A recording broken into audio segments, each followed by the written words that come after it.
Welcome students, मैं आपका Pradeep sir आज के वीडियो लेक्चर में आपका स्वागत करता हूं। आज हम halo alkane and hello arene का लेक्चर नंबर 7 पढ़ने जा रहे हैं। लेक्चर नंबर 7 में हम लोग chemical reactions of haloalkanes का पार्ट 2 वॉल्यूम 2 पढ़ने जा रहे हैं, जिसमें हम लोग पढ़ेंगे stereochemical aspects of nucleophilic substitution reactions volume 2 और वॉल्यूम 1 में हम लोग पहले ही पढ़ चुके हैं ऑप्टिकल एक्टिविटी, जिसको मैंने बताया था कि ये फर्स्ट पॉइंट है। आज हम वॉल्यूम 2 में डिस्कस करेंगे पॉइंट 2, जिसको मैंने अलग अलग सब हेडिंग्स में डिवाइड किया है। तो आज के वॉल्यूम 2 लेक्चर में हम पढ़ेंगे मॉलिक्यूलर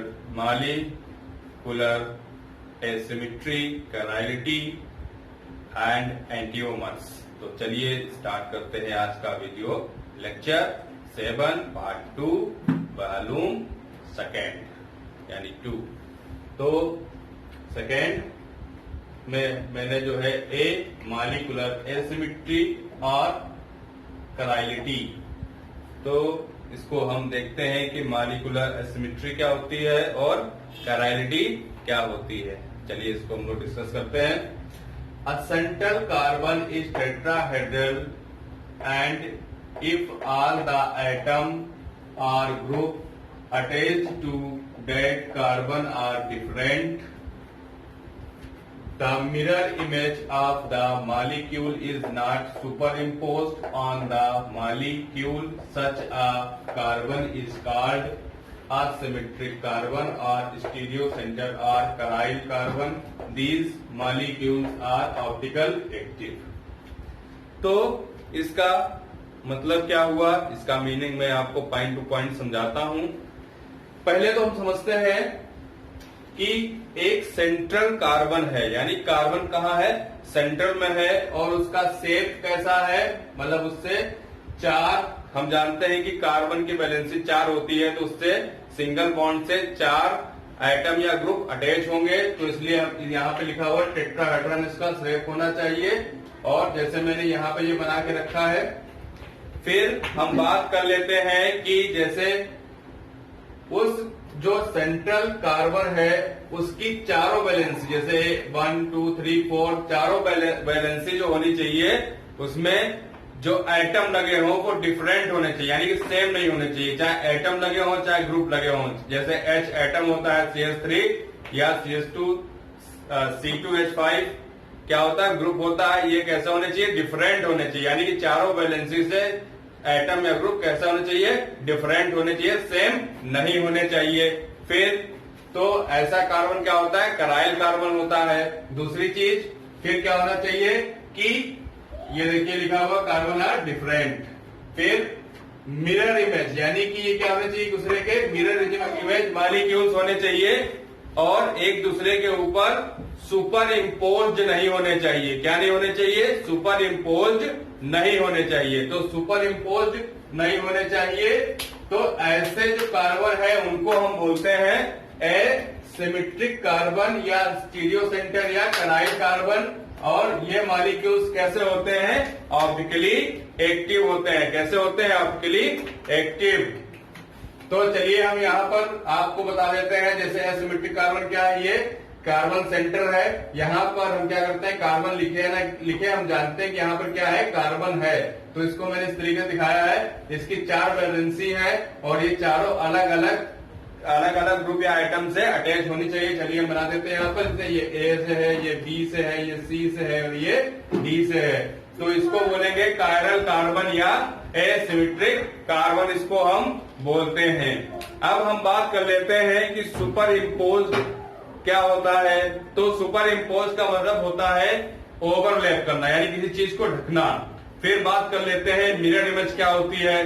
तो देखिए हम आपको दिखाते हैं, जैसे हमारा ये राइट हैंड है, अगर हम इसको जो है सही से राइट हैंड और लेफ्ट हैंड दोनों को देखेंगे तो हम देखेंगे ये दोनों एक दूसरे के मिरर इमेज हैं। कैसे हैं? मिरर इमेज, यानी इसको मिरर इमेज में देखेंगे तो ये हमें इस तरीके से दिखाई देगा।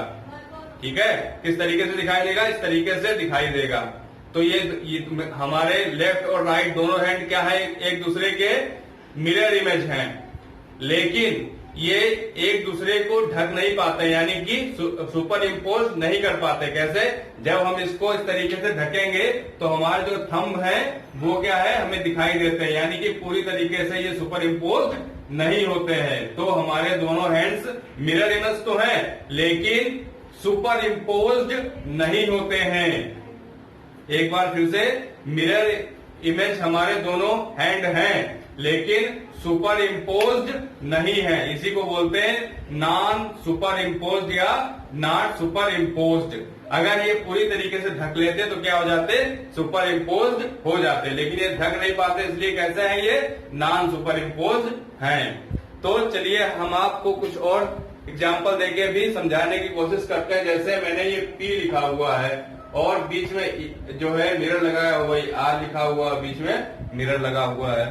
तो जब हम P को देखेंगे तो मिरर में वो हमें इस तरीके से दिखाई देगा, और R को देखेंगे तो मिरर में इस तरीके से दिखाई देगा। अब अगर हम इस P को यहां से उठा के इस P के ऊपर रखें तो क्या ये इसको पूरी तरीके से इम्पोज करेगा? सुपर इम्पोज करेगा? नहीं करेगा, क्योंकि ये इसका पार्ट उधर निकल जाएगा।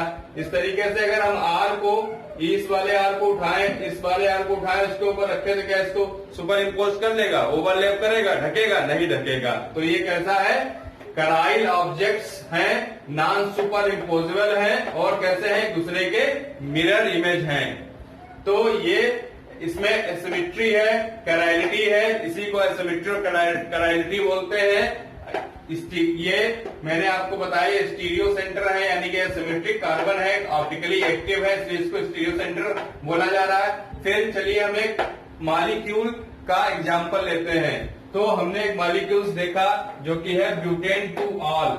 मैंने ब्यूटेन टू ऑल को बनाया। ये कैसा शेप है? टेट्राहेड्रॉन शेप है। कैसा शेप है? ये टेट्राहेड्रॉन शेप है। अब यहाँ पर मैंने मिरर इमेज लगाया, तो देखिए मिरर इमेज इसकी जो है ये होगी, ये है mirror image butane two all.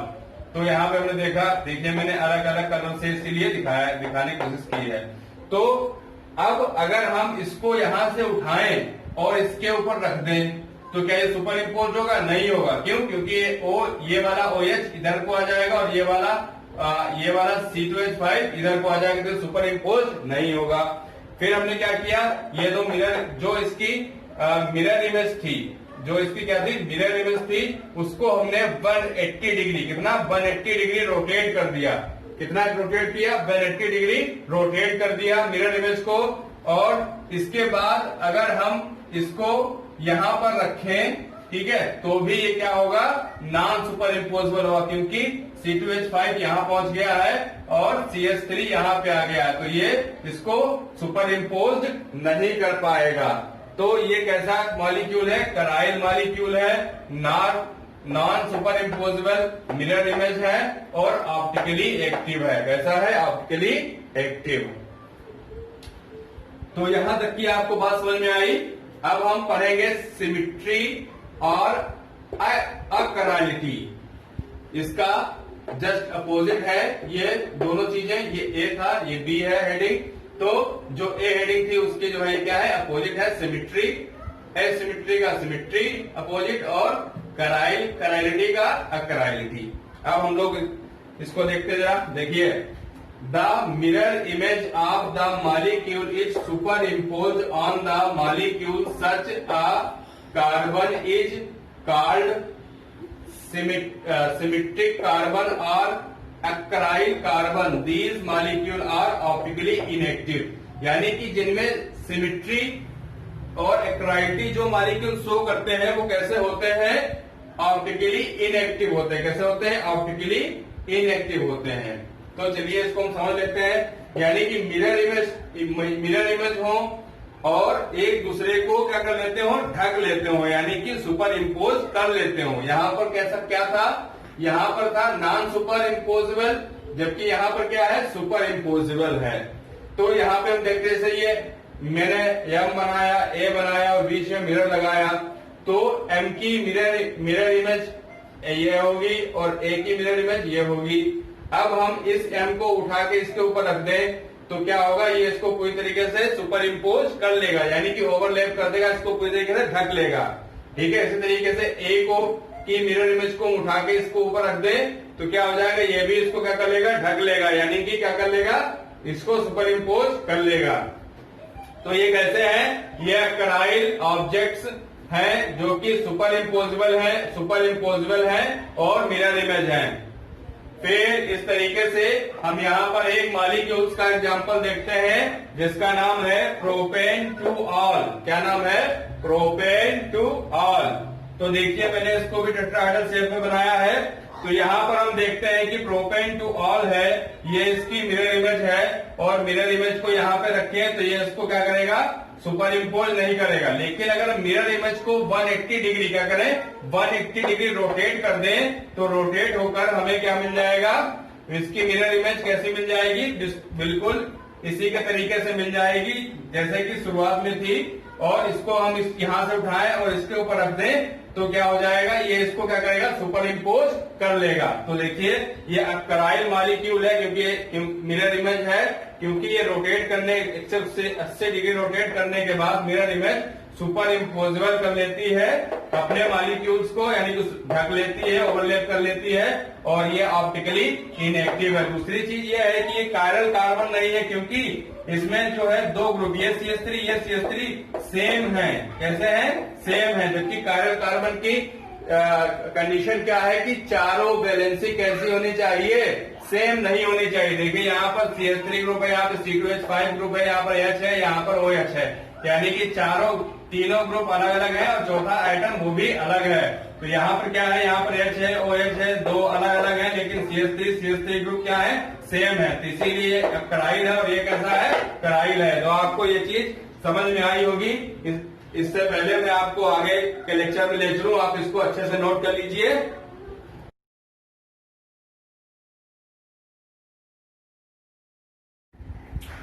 तो अब हम डिस्कस करते हैं see plane of symmetry. Plane of symmetry क्या होती है, इस प्लेन ऑफ सिमिट्री में हम सिमिट्री और डिससिमिट्री यानी कि एसिमिट्री या डिससिमिट्री बात एक ही होती है, इसको भी इन दोनों टर्म को भी हम डिस्कस करेंगे। तो देखिए plane of symmetry which is a plane real or imaginary that bisect the object or molecule into two equal and identical halves। यानी कि प्लेन ऑफ सिमिट्री वो होती है, जैसे आप ये देख रहे हैं, ये स्केल है और इसको मैं इस तरीके से काटूं, जैसे यहां से अगर मैं डिवाइड कर दूं तो ये मुझे दो इक्वल पार्ट्स में यानी दो इक्वल हाफ पार्ट्स में मिलेगी। इसी तरीके से ये आप देख रहे हैं, ये मेरा मार्कर है, इसको भी हम क्या कर सकते हैं कि इक्वल पार्ट्स में डिवाइड कर सकते हैं। अगर हम देखें तो ये हमारा हैंड है और अगर इस हैंड को हम यहां से डिवाइड करें तो क्या ये इक्वल पार्ट्स में डिवाइड होगा, नहीं होगा। क्यों, क्योंकि जरा देखिए अगर हम इसको यहां से काटते हैं इस हाथ को, तो ये हमारा जो थंब है ये जो है हमें अलग टाइप का दो इक्वल पार्ट्स में नहीं मिलेगा, ये अलग से निकला हुआ है और ये हमारी जो छोटी वाली फिंगर है वो अलग है। ठीक है, तो ये हमें इक्वल पार्ट्स में नहीं मिलेगा। तो जो इक्वल पार्ट्स में ऐसे ऑब्जेक्ट्स या ऐसे मॉलिक्यूल्स जिनको हम एक रियल या इमेजिनरी, ठीक है, इमेजिनरी मतलब जो है क्या करना, इमेजिन कर लिया हमने कि यहां से काटेंगे तो हमें बराबर पार्ट्स में मिलेगा। जैसे एक एप्पल लें और उसको हम इस तरीके से काटें कि वो हमें दो आइडेंटिकल शेप में मिल जाए, तो उस एप्पल में क्या बोलेंगे कि इसमें प्लेन ऑफ सिमिट्री है। तो अब हम क्या बोलेंगे, प्लेन ऑफ सिमिट्री है। और जैसे भी मैंने अपना हाथ दिखाया कि हाथ को अगर यहाँ से जो है क्या करें, बीच से काटे तो इसमें हमें जो इक्वल पार्ट्स में नहीं मिलेंगे, तो इसमें क्या होगा, लैक ऑफ सिमिट्री होगी, इसमें सिमिट्री नहीं होगी। तो क्या होता है, सिमिट्री, यानी कि प्लेन ऑफ सिमिट्री प्रेजेंट होती है। ठीक है, यहां पर मैंने एप्पल का एग्जांपल दिया है। Two equal and identical halves obtained, यानी दो इक्वल एंड हाफ हमें जो है पार्ट मिलेंगे। डिससिमिट्री क्या होती है? प्लेन ऑफ सिमिट्री एब्सेंट, जो मैंने हाथ का एग्जांपल दिया कि यहां से अगर काटे तो क्या होगा? Not obtained two equal and identical halves. तो यहाँ पर हम देख लेते हैं, ओ है, एम है, ए है, क्या मैंने लिख रखा है? O M A. तो इसको हम क्या करें कि अगर 20 से डिवाइड कर दे इस तरीके से, तो हमें दो इक्वल पार्ट्स मिलेंगे, एम में भी इक्वल पार्ट्स मिलेंगे, ए में भी इक्वल पार्ट्स मिलेंगे। तो ये किसका एग्जाम्पल है? ये एग्जाम्पल है सिमिट्री का। किसका एग्जाम्पल है? सिमिट्री का। और मैंने आर लिया और क्या लिया? पी लिया। इसको हम कहीं से भी मतलब इस तरीके से काटे तो ये हमें इक्वल पार्ट्स में नहीं मिलेगा। तो ये किसका एग्जाम्पल है? डिससिमिट्री का। किसका एग्जाम्पल है? डिससिमिट्री का। डिससिमिट्री का हो चाहे एसिमिट्री का हो।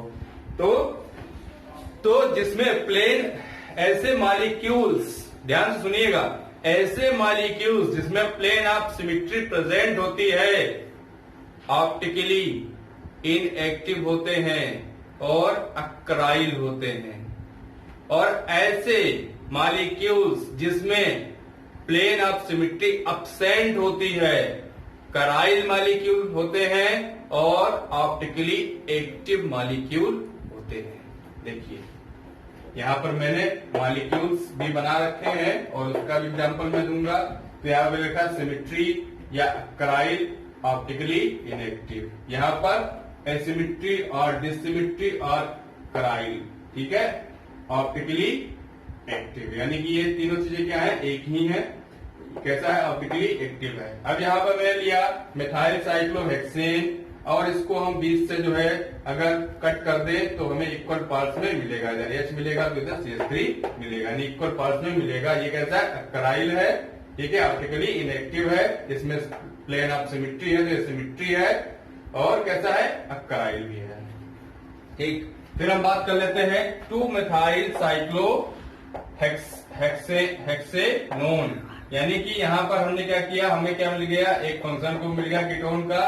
तो जब कीटोन का फंक्शन को मिल गया तो नंबरिंग यहाँ से शुरू हो गई 1 2 3 4 5 6। अब इसको हमने 20 से डिवाइड किया तो इधर तो हमें इतना पार्ट मिला H के साथ में, और इधर हमें क्या मिला? CH3 भी मिला, इस पार्ट के साथ में CH3 भी मिला और साथ में डबल बॉन्ड वो भी मिला। तो क्या ये इक्वल पार्ट्स हैं? आइडेंटिकल हैं? नहीं है। तो ये कैसा है?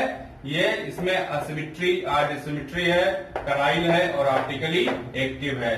यानी कि ये मॉलिक्यूल ऑप्टिकल आइसोमेरिज्म नहीं शो करता है, ये वाला जिसमें सिमिट्री होती है, प्लेन ऑफ सिमिट्री होती है और कराइलिटी होती है। और वो मॉलिक्यूल जिसमें कराइलिटी होती है या एसिमिट्री होती है, डिससिमिट्री होती है, lack of plane of symmetry होती है, वो ऑप्टिकल आइसोमेरिज्म शो करते हैं। तो चलिए आप इसको जल्दी से नोट कर लीजिए, फिर मैं आपको एंटियोमर्स समझाऊंगा।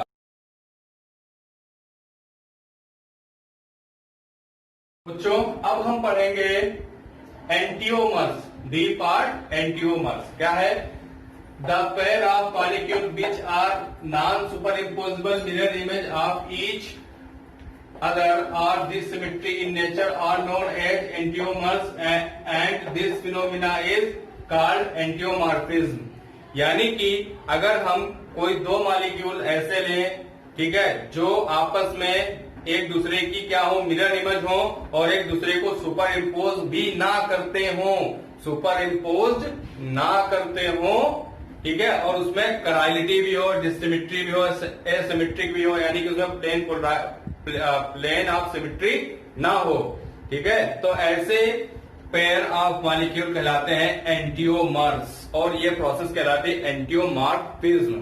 तो देखते हैं, ये लैक्टिक एसिड है, ये डेक्स्ट्रो रोटेटरी लैक्टिक एसिड है, ये लीवो रोटेटरी लैक्टिक एसिड है, ये दोनों दूसरे की मिरर इमेज है। और इसको उठा के हम इसके ऊपर रखें तो O यहाँ, OH यहाँ जाएगा और ये वाला H वहां पहुंच जाएगा। तो ऐसे में एक दूसरे को सुपर इम्पोज नहीं कर पाएंगे, यानी कि ये कैसे हैं? Non super imposable. ये क्या है? ये क्या है? एंटियोमर्स हैं। अब हम बात कर लेते हैं एंटियोमर्स की फिजिकल प्रॉपर्टी जो होती है वो क्या होती है? Enantiomers possess identical physical property like MPBP, melting point, boiling point, reflective index etcetera. यानी कि जो इनके मेल्टिंग पॉइंट होते हैं और जो इनके बॉइलिंग पॉइंट होते हैं वो कैसे होते हैं, सेम होते हैं। कैसे होते हैं, सेम होते हैं दोनों एंटियोमर्स। यानी इसके और इसके बॉइलिंग पॉइंट और मेल्टिंग पॉइंट कैसे होंगे, सेम होंगे। अब जरा याद कीजिए मेरा प्रीवियस लेक्चर जो है लेक्चर 7 पार्ट 3 वॉल्यूम 1, उसमें जाके देखिए मैंने आपको lactic acid plus lactic acid minus lactic acid पढ़ाया था। उसमें मैंने बताया था कि जो है इनकी फिजिकल प्रॉपर्टी सेम होती है। मैंने लिख के भी बताया था, फिगर बना के भी बताया था, उनके मॉलिक्यूल का स्ट्रक्चर बना के भी बताया था आपको। तो आप वहां जाकर उसको देख सकते हैं। उसका लिंक आपको मिलेगा डिस्क्रिप्शन बॉक्स में नीचे। आप वहां पे जाके उस लेक्चर को देख सकते हैं। मैंने आपको वहां पे अच्छे से समझाया था, लेकिन ये नहीं बताया था कि ये क्या है, एंटियोमर्स है, क्योंकि मुझे एंटियोमर्स इसमें पढ़ाना था। और स्टूडेंट्स, इसी के साथ एक गलती हो गई है। जो मैंने वीडियो शुरू किया था वहां पर मैंने गलती कर दी थी। मैंने आपको बोला था लेक्चर 7 पार्ट 2, जबकि लेक्चर 7 पार्ट 2 ये नहीं है, ये है लेक्चर 7 पार्ट 3 वॉल्यूम 2, जो कि यहाँ पर मैंने इसीलिए लिख दिया है। वहां पर मैं गलती से बोल गया था पार्ट 2, तो इसके लिए मैं आपको बहुत बहुत सॉरी बोलना चाहता हूँ। तो आप मैंने गलती आप सही कर ली है, ठीक है, आप कंफ्यूज मत होइएगा। तो ये क्या है, लेक्चर पार्ट 3 वॉल्यूम 2। और मैं आपको क्या बता रहा था कि फिजिकल प्रॉपर्टी वाला देखना है तो आप किसमें जाएंगे, इसी लेक्चर के वॉल्यूम 1 में जाएंगे, जिसका डिस्क्रिप्शन बॉक्स में लिंक मैंने नीचे दे रखा है। चलिए देखते हैं। They only differ the respective to the rotation of plane polarized light. If one of the enantiomers is dextrorotatory, the other will be कैसा है, levorotatory. They are optically active. यानी कि क्या होगा कि ये दोनों बिल्कुल सेम होते हैं, ठीक है, मिरर इमेज होते हैं, सेम होते हैं, केवल डिफर यानी कि डिफरेंट इनमें क्या होता है कि जब प्लेन पोलराइज्ड लाइट को इससे जो है पास आउट करते हैं तो एक राइट की तरफ जो है इसको जो है प्लेन पोलराइज्ड लाइट को रोटेट कर देता है, उसको बोलते हैं डेक्स्ट्रोरोटेटरी लैक्टिक एसिड, और जो लेफ्ट साइड रोटेट कर देता है उसे बोलते हैं क्या बोलते हैं, लीवोरोटेटरी लैक्टिक एसिड। तो यहाँ पे मैंने दोनों दे रखे हुए हैं और दूसरे की मिरर इमेज भी है, सब कुछ है इसमें। तो प्लेन पोलराइज्ड लाइट क्या होती है, ऑप्टिकली एक्टिविटी क्या होती है, ये भी आप जानना चाहते हैं और आपने मेरा पिछला वीडियो नहीं देखा है तो आप डिस्क्रिप्शन बॉक्स में के लिंक में जाइए और उसमें आप देख सकते हैं, क्योंकि वॉल्यूम 1 में मैंने यही सब पढ़ाया था उसमें। फिर क्या, a mixture of containing two enantiomers in equal proportion will have zero optical rotation as the rotation due to one isomer will be cancelled out by the rotation due to the other isomer. Such a mixture is known as racemic mixture or racemic modification. तो अगर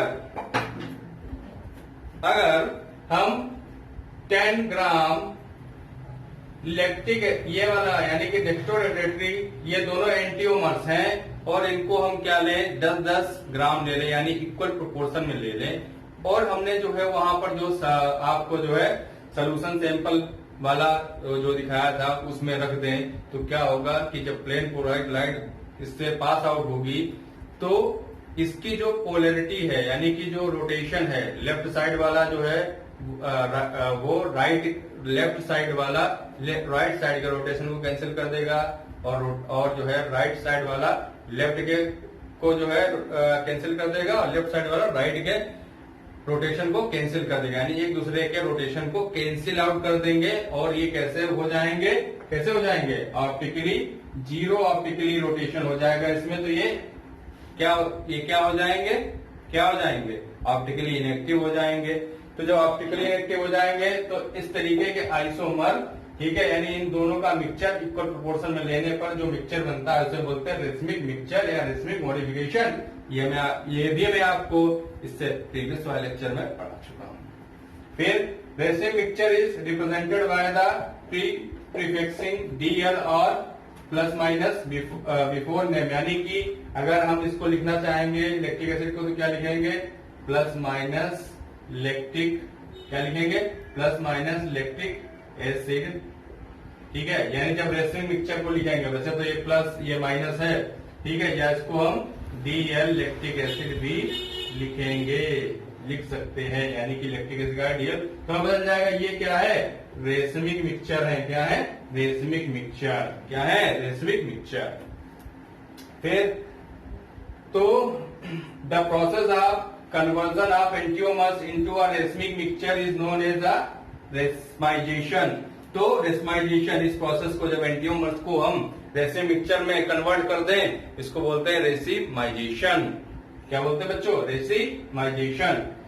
तो यहां तक आपने समझा। इस पूरे lecture को मैं एक बार फिर से आपको रिवीजन कराऊंगा एनिमेशन के थ्रू, तो आप जल्दी से मेरा एनिमेशन देखिए और इसको रिवीजन कर लीजिए। तो चलिए जल्दी से रिवीजन स्टार्ट कर देते हैं हम लोग। चलिए तो पूरा लेक्चर एक बार रिवीजन कर लेते हैं। कराइलिटी क्या होती है? कराइलिटी तो हम देखेंगे क्या होती है कराइलिटी। तो जो कराइलिटी होती है उसके जो मॉलिक्यूल, जिसमें जिन मॉलिक्यूल्स में कराइलिटी पाई जाती है वो ऑप्टिकली एक्टिव होते हैं, यानी कि वो क्या शो करते हैं? वो शो करते हैं optical isomerism.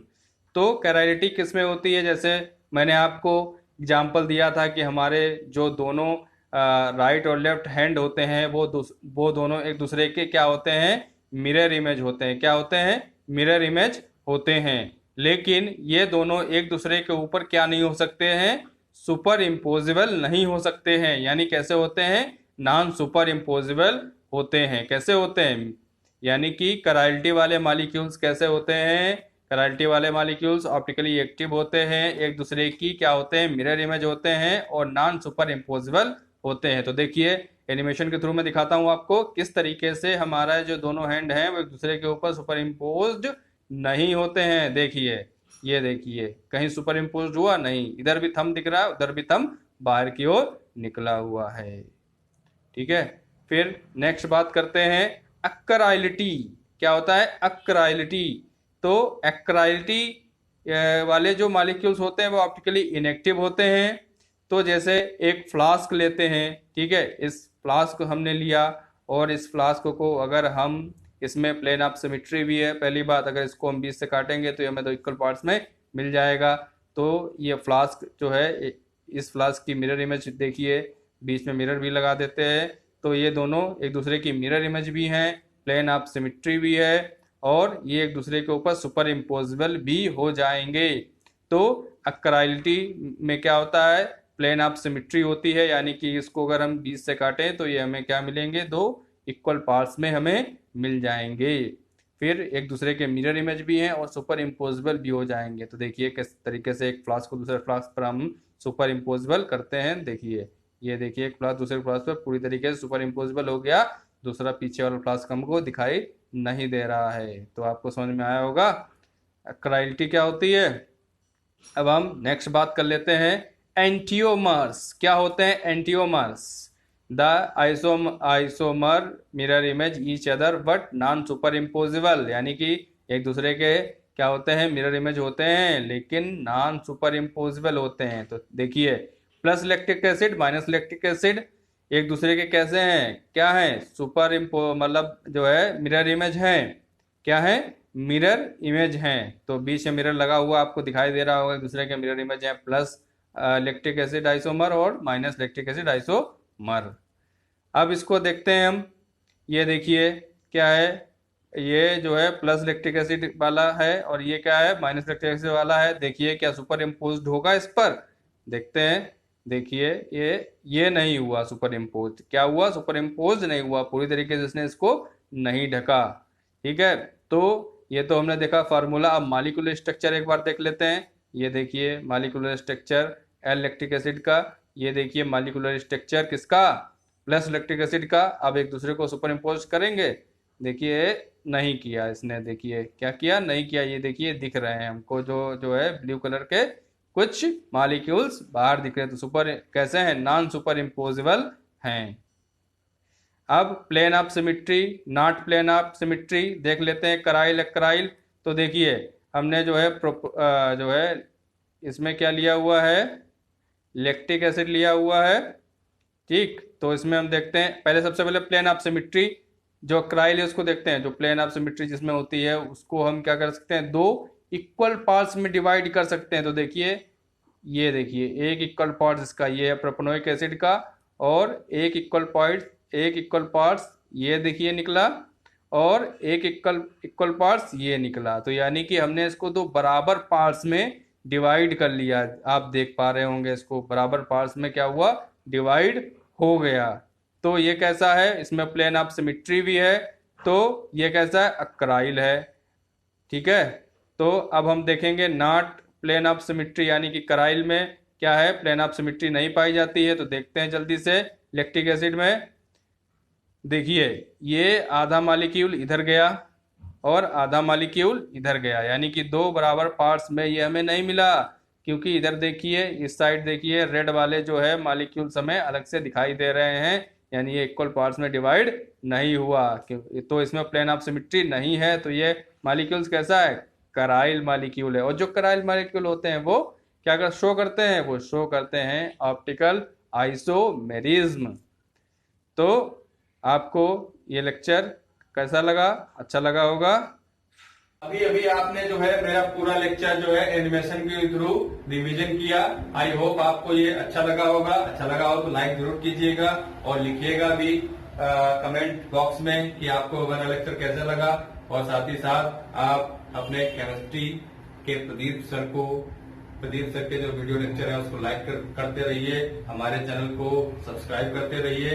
Time to time हम आपके लिए अच्छे से अच्छे लेक्चर लाऊंगा, और आपको हो सकेगा जहां पर एनिमेशन दिखाने की जरूरत होगी वहां पर एनिमेशन भी दिखाऊंगा। बच्चों से बहुत मेहनत लगती है बनाने में, पूरा पूरा दिन जाता है एनिमेशन वाले लेक्चर बनाने में। तो आप हमारी मेहनत को जो है थोड़ा सा रिस्पेक्ट दें और इसको लाइक करें, और अपने फ्रेंड्स को भी बताएं कि lockdown Pradeep chemistry classes Pradeep sir पढ़ाते हैं, उनका चैनल सब्सक्राइब जरूर करें। इसी के साथ मैं आपको बोलता हूँ गुड बाय।